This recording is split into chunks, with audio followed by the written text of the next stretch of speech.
એ લોકો મોટાભાગની જે જગ્યાઓ પસંદ કરતા હોય જેમાં રેલવે સ્ટેશન, બસ સ્ટેન્ડ, પછી શાકભાજીની જગ્યાઓ અથવા તો કોઈ એવી જગ્યાઓ જે વધારે પડતી ભીડભાડવાળી જગ્યાઓ હોય એ જગ્યાઓમાં ટાર્ગેટ કરવામાં આવતા હતા. ત્યાં સહેલાઈથી એ લોકો મોબાઈલ ચોરી કરી શકે અને પછી પોતે મોબાઈલ ચોરી કર્યા પછી ત્યાંથી બીજો એમનો માણસ આજુબાજુમાં હોય એ માણસને મોબાઈલ આપી દેવામાં આવે. એ વ્યક્તિ પછી જે સ્ટોરેજ કરવાની જગ્યા છે ત્યાં સ્ટોર કરી આપે અને પછી ફરીથી એ જ માણસોની આજુબાજુ ઇર્દ ગિર્દ રહે તાકી ચોરી થયેલો મુદ્દામાલ જે છે તાત્કાલિક સેફલી બીજી જગ્યાએ પહોંચાડી શકાય.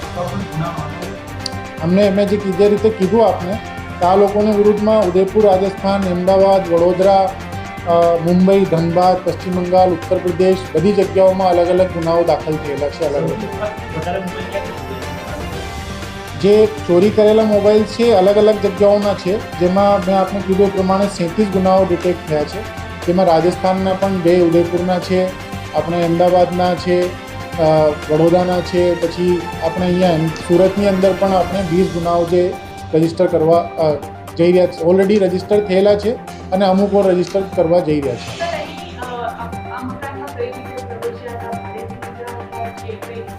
ના, એ મકાનમાં જે વિકતો મકાન માલિકે અમને કીધી કે એમને ખ્યાલ જ નહીં હતું કે એ લોકો એ મકાનની અંદર ઘૂસી ગયા છે.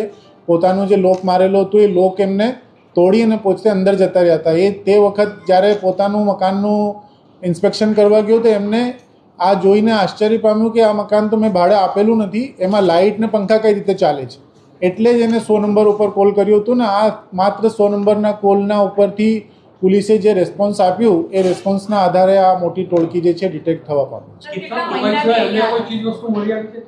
ના, ત્યાંથી મોટાભાગની એમના જે પહેચાનપત્રો અને બાકીની વસ્તુઓ છે એ જ જોવામાં આવી છે. મોટાભાગના મોબાઈલ્સ જે છે રિકવર કરવામાં આવ્યા. કેટલા સમયથી આ રૂમની અંદર હતા આ લોકો, સર?